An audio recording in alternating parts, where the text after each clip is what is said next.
حضرت لوط علیہ السلام کی قوم پر جب برا فعل پھیلا، لڑکوں سے زنا کا شکار ہونے والی جب یہ گندگی پھیلی، تو میرے اللہ نے حضرت سیدنا لوط علیہ السلام کو اس قوم پر بھیجا کہ جا کر انہیں اللہ کی طرف بلائیں، اللہ کا پیغام سنائیں کہ وہ اس گندگی سے بچ جائیں، اس برے فعل سے بچ جائیں۔ قوم لوط ایسی بدبخت قوم تھی جنہوں نے ایسے کام شروع کیے کہ اس سے پہلے کسی نے بھی نہیں کیے تھے، اس لیے جو عذاب قوم لوط پر آیا ہے کسی پر نہیں آیا، جتنے عذاب قوم لوط پر آئے ہیں کسی قوم پر نہیں آئے۔ اللہ تعالیٰ نے ان زانیوں پر، ان بدماشوں پر 5 طرح کے عذاب بھیجے، ان بدماشوں پر 5 طرح کے عذاب نازل ہوئے۔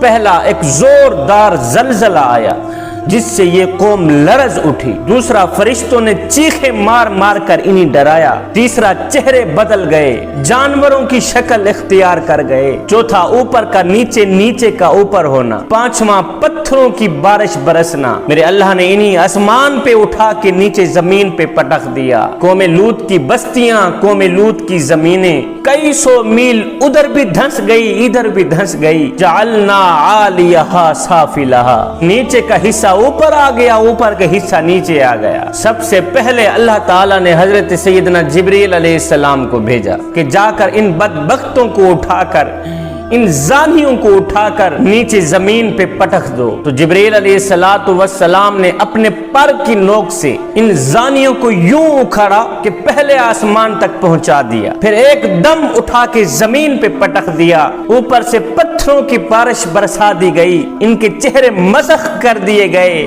چہرے بدل دیے گئے، ان کے چہرے جانوروں کی شکل اختیار کر گئے، اور پھر میرے اللہ نے انہیں ہمیشہ کے لیے پانی کے عذاب میں مبتلا کر دیا۔ جوانو، ہوش میں آؤ، آج کی تمہاری انسانیت بھی قوم لوط سے پیچھے نہیں کھڑی۔ جوانو، اللہ کی بجلیاں کڑکنے کو تیار کھڑی ہیں، پتھر برسنے کو تیار کھڑے ہیں۔ اگر اس معاشرے سے توبہ نہ کرائی گئی تو اللہ اس معاشرے کو توڑ ڈالے گا، اس معاشرے کا نام و نشان مٹ جائے گا، انہیں زمین میں دھنسا دیا جائے گا۔ اگر اس معاشرے سے توبہ نہ کرائی گئی تو میں اپنے گھر میں جھاڑو دلواتا ہوں، آپ اپنے اپنے گھروں میں جھاڑو دلواتے ہو، گھر کے کارپیٹ صاف ہو رہے ہیں، پانی ڈالا جا رہا ہے، اس لیے کہ میرا گھر صاف ہو جائے، میرا گھر پاک ہو جائے۔ جوانو، اگر یہ زمینیں اللہ کی ہیں تو یاد رکھنا یہاں زیادہ شرابیں نہیں چلیں گی۔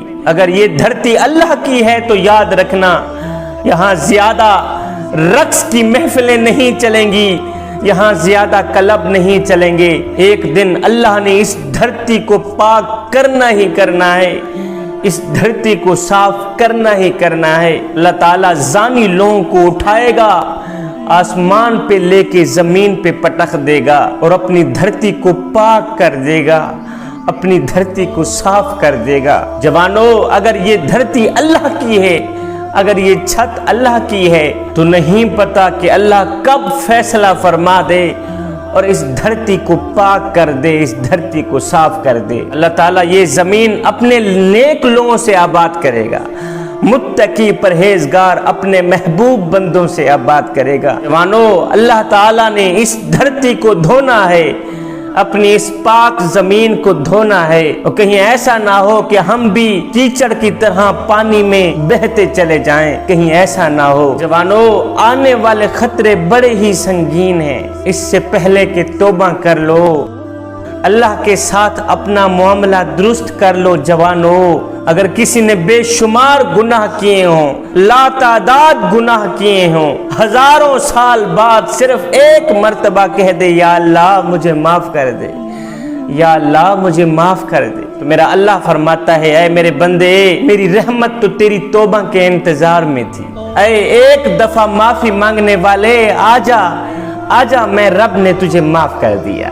ماں روٹھ جائے تو منانا پڑتا ہے، منتیں کرنی پڑتی ہیں۔ جوانو، اس کریم رب کی تو منتیں بھی نہیں کرنی پڑتی، بندہ صرف ایک مرتبہ کہہ دے یا اللہ مجھے معاف کر دے، مجھے معاف کر دے، تو اللہ تعالیٰ صرف اسے معاف ہی نہیں کرتا، اسے اپنا محبوب بھی بنا لیتا ہے۔ جوانو، اللہ کے واسطے اللہ کے دامن میں آ جاؤ، اللہ کی چوکھٹ پہ آ جاؤ، اللہ کے دروازے پہ آ جاؤ۔ اے بندے آ جاؤ اس کریم رب کی چوکھٹ پر جو تیرے ساتھ محبت کرتا ہے، جو تجھ سے پیار کرتا ہے۔ میرے حضور علیہ السلام نے فرمایا میں اللہ کا حبیب ہوں، میں اللہ کا حبیب ہوں۔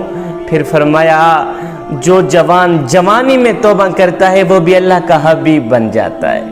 جوانو آؤ نا تم بھی اللہ کے حبیب بن جاؤ، آؤ نا تم بھی اللہ کے محبوب بن جاؤ، اور جب تم اپنی ساری زندگی مالک کے نام کر دو گے تو پھر وہ ساری کائنات تمہارے نام کر دے گا۔ جوانو اللہ اور اس کے رسول سے بڑا وفادار تمہیں کہیں نہیں ملے گا، ان سے بڑا قدردان تمہیں کہیں نہیں ملے گا۔ اور جوانوں سوچو تو صحیح کہ اللہ نے ہمارے نصیب جگا دی، ہمیں اپنے پیارے محبوب حضرت محمد مصطفیٰ صلی اللہ علیہ وسلم کا امتی بنا دیا ہے۔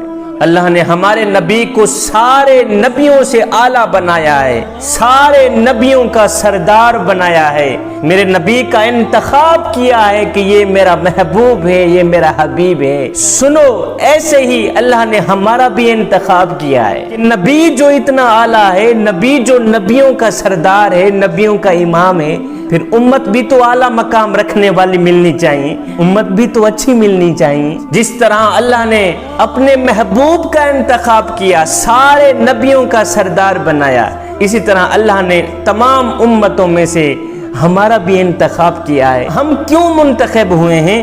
اس لیے کہ جو منتخب ہوتا ہے اس کا اعزاز بڑھ جاتا ہے، جو منتخب ہوتا ہے اس کا مقام بڑھ جاتا ہے۔ جوانوں پہلے تو اللہ نے ہمیں اعزاز بخشا ہے کہ ہم نے تمہیں چنا ہے، اور دوسرا اللہ نے ہمیں اپنے پیارے محبوب حضرت محمد مصطفیٰ صلی اللہ علیہ وسلم کا امتی بنا ڈالا۔ موسیٰ علیہ السلام نے پوچھا یا باری تعالیٰ کیا میری امت سے اچھی کوئی اور امت بھی ہے؟ فرمایا ہاں، میرے حبیب کی امت، میرے پہلے اور آخری نبی کی امت حضرت محمد مصطفیٰ صلی اللہ علیہ وسلم کی امت تمام امتوں سے اچھی ہے، تمام امتوں سے اعلیٰ مقام رکھنے والی۔ اللہ نے کتنے اونچے مقام پر ہمیں کھڑا کیا ہے، کتنا اعزاز بخشا ہے۔ نبی دعا کرتے رہے، رسول دعا مانگتے رہے، یا اللہ ہمیں اپنے آخری نبی، ہمیں اپنے محبوب حضرت محمد مصطفیٰ صلی اللہ علیہ وسلم کا امتی بنا دیتا۔